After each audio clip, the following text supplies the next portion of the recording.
Welcome to Tea Time Fitness with Janice. Hi, I'm Janice Thornton with JT Fitness and Golf. And today, let's look at the golf position when we're addressing the ball. And then we also want to get thoracic rotation. So the exercise that you're about to see is called the corkscrew squat, and it's addressing your address and your thoracic rotation. So your takeaway and your follow through. All right, so this is fastly becoming one of your favorite stretches to do, corkscrew squat, right? So the corkscrew squat becomes super golf specific because of what it addresses. So I'm going through hip flexion and knee flexion, and as I go through hip and knee flexion, my spine naturally wants to move forward into a forward bend position, which is almost like 30, 40 degrees of forward flexion, right? So, but just the basic corkscrew squat, I want to introduce thoracic rotation, but I want to do that with my hips and my knees remaining square so that I start to work on my disassociation in my thoracic spine. So that's about 90-degree shoulder turn.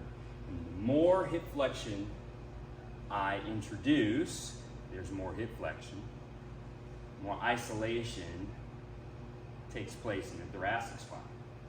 So the demand becomes greater as the hip flexion becomes greater in angle, right?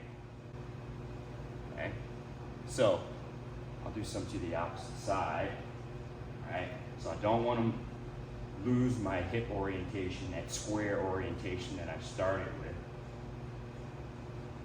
And I work on my shoulder turn.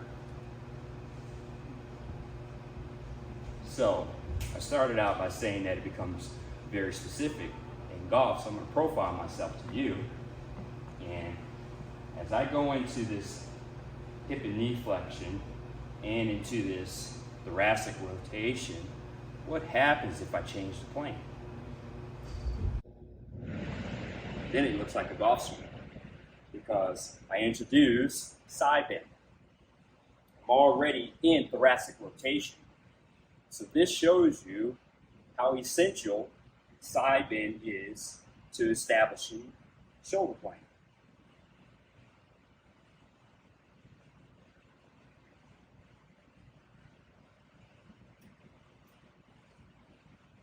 Work my impact position.